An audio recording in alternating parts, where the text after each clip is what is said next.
Hello friends, welcome to Classic Samayal. இன்னைக்கு விநாயகர் சதுர்த்தி. அதனால விநாயகர் சதுர்த்திக்கு ரொம்ப ஸ்பெஷலான கொழுக்கட்டை ரெசிபி எப்படி செய்யறது பாப்போம். இதுக்கு நான் பாத்தீங்கன்னா எள்ளு தேங்காய் பூரணம் செய்ய போறேன். நார்மலா செய்யற plain தேங்காய் பூரணம் இல்லாம இதை எள்ளு சேர்த்து செய்யறதுனால ஹெல்த்துக்கு ரொம்ப நல்லது. டேஸ்டும் ரொம்ப ரிச்சா இருக்கும். சோ இது எப்படி செய்யறதுன்னு இப்போ நாம பார்க்கலாம். அதுக்கு இந்த மாதிரி பேன்ல ஃபர்ஸ்ட் ஒரு 2 டேபிள் ஸ்பூன் எள்ளு சேர்த்துக்கோங்க. இதுக்கு கருப்பு எள்ளு சேர்த்தீங்க அப்படின்னா ரொம்பவே நல்லா இருக்கும். ஸோ இந்த எள்ளை நல்லா மீடியம் ஃப்ளேமில் வச்சு கருகடிக்காமல் ரோஸ்ட் பண்ணி எடுத்துக்கோங்க. ஸோ பாருங்கள் நல்லா ரோஸ்ட் ஆயிடுச்சு. இந்த மாதிரி பச்சை வாசம் போனதுக்கப்புறமா இதை நல்லா ஆற வச்சுட்டு ஒரு மிக்சி ஜாரில் மாற்றிக்கலாம். இதை மாற்றிட்டு நல்லா கொரன்னு பவுட்ரு பண்ணி எடுத்துக்கோங்க. ரொம்ப நைஸாக வேணாம், இந்த மாதிரி கொரன்னு பவுட்ரு பண்ணி எடுத்துக்கோங்க. இது அப்படியே இருக்கட்டும். அடுத்து ஒரு பேனில் ஒரு அரை டேபிள் ஸ்பூன் நெய் சேர்த்துக்கோங்க. நெய் நல்லா மெல்ட் ஆகி வரட்டும்.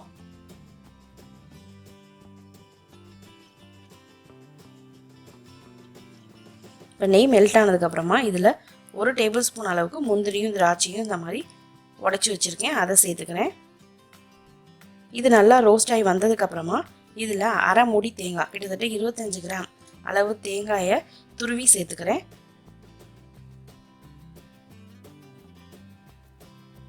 இந்த தேங்காயை லைட்டாக மீடியம் ஃப்ளேம்லேயே வச்சு ரோஸ்ட் பண்ணிங்க அப்படின்னா இந்த மாதிரி கலர் சேஞ்ச் ஆகி வரும்.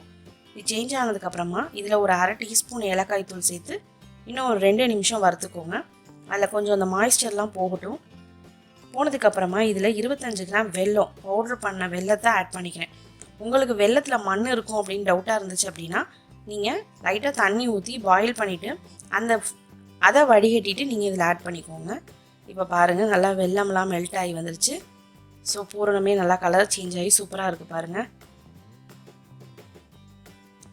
இது இந்த மாதிரி ஓரளவு ஈரமெல்லாம் போய் லைட்டாக அந்த மாய்ஸ்சர் இருக்கிற டயத்தில் நம்ம பவுட்ரு பண்ணி வச்சுருக்க அந்த எள்ளை ஆட் பண்ணிக்கலாம்.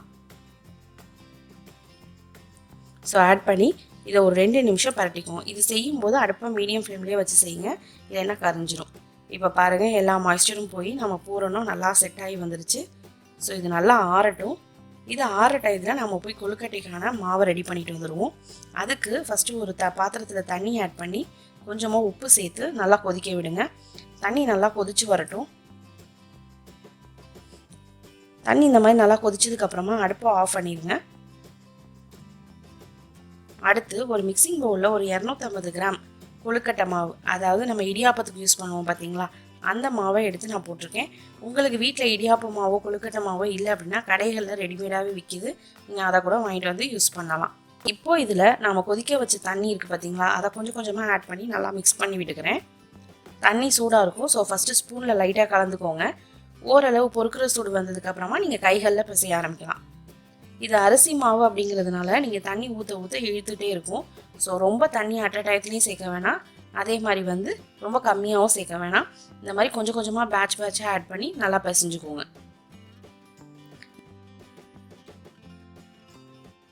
இப்போ இதில் வாசனைக்காக ஒரு அரை டேபிள் ஸ்பூன் தேங்காய் எண்ணெய் விடுறேன். தேங்காய் எண்ணெய் சேர்த்திங்க அப்படின்னா பார்க்கவும் ஷைனிங்காக இருக்கும், டேஸ்ட்டும் ரொம்ப நல்லாயிருக்கும். ஸோ அவ்வளோதான், இது ரெடி ஆயாச்சு. இப்போது நம்ம கொழுக்கட்டை செய்கிறதுக்கான மாவு ரெடி ஆயாச்சு. உள்ளே வைக்கிற ஃபில்லிங்கும் சூப்பராக ரெடியாக இருக்குது. ஃபில்லிங்கை நீங்கள் அப்படியே கூட சாப்பிட்லாம், அந்தளவு டேஸ்ட்டாக இருக்கும். ஸோ இப்போ நம்ம கொழுக்கட்டை செய்யலாம். அதுக்கு நான் இங்கே 2 விதமான அச்சு யூஸ் பண்ண போகிறேன். இது பார்த்திங்கன்னா பிளாஸ்டிக் அச்சு. இது கிட்டத்தட்ட ஒரு 12 ரூபாய் அந்த மாதிரி தான் வரும். இன்னொன்று பார்த்திங்கன்னா இது அலுமினியம் அச்சு. இது கிட்டத்தட்ட 25 ரூபா பக்கம் வரும். இது எனக்கு ரொம்ப பிடிக்கும். இது செய்கிறதுக்கு ரொம்ப கம்ஃபர்டபுளாக இருக்கும் பிளாஸ்டிக்கை விட. இது ரெண்டும் உங்கள் வீட்டுக்கு பக்கத்தில் உள்ள கடைகளில் கிடைக்கல அப்படின்னா நான் கீழே அமேசான் லிங்க் தரேன், அதில் போய் கூட நீங்கள் வாங்கிக்கலாம். இப்போ நான் அலுமினியம் அச்சில் உங்களுக்கு எப்படி செய்கிறதுன்னு செஞ்சு காமிக்கிறேன். ஃபஸ்ட்டு இதை ஓப்பன் பண்ணிவிட்டு இந்த மாதிரி லைட்டாக ஆயில் அப்ளை பண்ணிக்கோங்க. இதுக்கும் நீங்கள் தேங்காய் எண்ணெயை யூஸ் பண்ணலாம். அப்ளை பண்ணிவிட்டு நம்ம அரிசி மாவை கொஞ்சமாக ஃபில் பண்ணிக்கோங்க.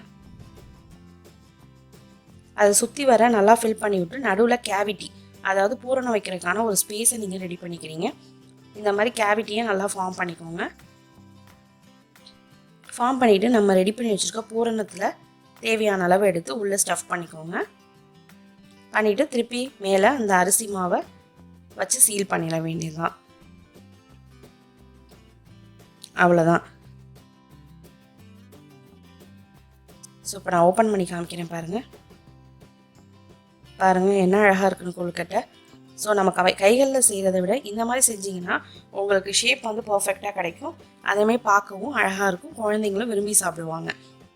நீங்கள் உங்களுக்கு அச்சு கிடைக்கல அப்படின்னா கைகள்லையும் செய்யலாம். இருக்கிறவங்க இந்த மாதிரி அச்சு வாங்கி யூஸ் பண்ணுங்கள். நான் பிளாஸ்டிக்லேயும் செஞ்சு காமிக்கிறேன். இதுவும் நல்லா தான் இருக்கும். பட் எனக்கு வந்து அதுதான் வந்து ரொம்பவே பிடிக்கும். அது கொஞ்சம் பெருசாக இருக்கும். இந்த அச்சு பார்த்தீங்கன்னா கொஞ்சம் சின்னதாக இருக்கும் சைஸில். இப்போ இதுலேயும் இந்த மாதிரி கேவிட்டி ஃபார்ம் பண்ணிவிட்டு இதுலேயும் நம்ம பூரந்த வைக்க வேண்டியதுதான். அவ்வளோதான். ஸோ சூப்பராக ரெடி பண்ணியாச்சு. ஓப்பன் பண்ணி காமிக்கிறேன் பாருங்கள். இதுவும் பர்ஃபெக்டாக வந்திருக்கு. எப்போதுமே தேங்காய் எண்ணெயை அச்சில் லைட்டாக அப்ளை பண்ணிவிட்டு அதுக்கப்புறமா ஸ்டஃபிங் வைங்க. இல்லை அப்படின்னா நீங்கள் ஓப்பன் பண்ணும்போது அந்த மாவெல்லாம் ஒட்டிக்கும் அச்சோடையே. மீதம் இருக்க கொஞ்சம் மாவில் நம்ம செஞ்சு வச்சுருக்க அந்த பூரணத்தை 2 டேபிள் ஸ்பூன் ஆட் பண்ணிவிட்டு நல்லா அப்படியே மிக்ஸ் பண்ணி விட்டுக்க போகிறேன். மிக்ஸ் பண்ணி விட்டுட்டு இந்த மாதிரி கைகளில் நல்லா ஆயில் அப்ளை பண்ணிவிட்டு, இதுக்கும் தேங்காய் எண்ணெயை நீங்கள் யூஸ் பண்ணலாம். நல்லா அப்ளை பண்ணிவிட்டு இந்த மாதிரி ரோல் பண்ணி நம்ம விரல்களை வச்சு இந்த மாதிரி பிடி கொழுக்கட்டை டைப்பில் பண்ணியிருக்கேன். இது குழந்தைங்களுக்காக செஞ்சுருக்கேன். ஸோ இப்போ எல்லா கொழுக்கட்டையும் சூப்பராக ரெடி ஆயாச்சு. இதை நாம் ஸ்டீம் பண்ணி எடுக்க வேண்டியதுதான். அதுக்கு இந்த மாதிரி ஒரு இட்லி தட்டில் லைட்டாக எண்ணெய் அப்ளை பண்ணிக்கோங்க. பண்ணிவிட்டு ஃபஸ்ட் லேயர் நான் பிடி கொழுக்கட்டை வைக்க போகிறேன். அடுத்த லேயர் நாம் செஞ்ச அந்த பூரண கொழுக்கட்டை அதை வைக்க போகிறேன். இது பார்த்தீங்கன்னா கிட்டத்தட்ட ஒரு 5லேருந்து 6 நிமிஷம் வரைக்கும் ஹை ஃப்ளேமில் ஸ்டீம் ஆகியிருக்கட்டும். இது வெந்ததுக்கு அப்புறமா நம்ம ஓப்பன் பண்ணி பார்க்கலாம். ஸோ இப்போ 6 நிமிஷத்துக்கு அப்புறமா ஓப்பன் பண்ணி காமிக்கிறேன் பாருங்கள். ஸோ கொழுக்கட்டையெல்லாம் சூப்பராக வெந்திருக்கு. கலர்லாம் நல்லா மாறி வந்திருக்கு. எனக்கு ஃபேவரட்டான அந்த அச்சு கொழுக்கட்டையை பாருங்கள், அவ்வளோ அழகாக வந்திருக்கு.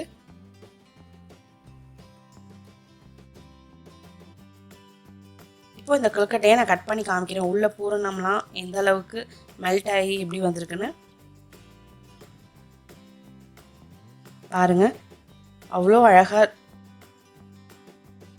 பாருங்களேன். அந்த எள்ளு வெல்லம் இதெல்லாம் சேர்ந்து அந்த கலரே வந்து ரொம்ப அட்ராக்டிவாக இருக்குது.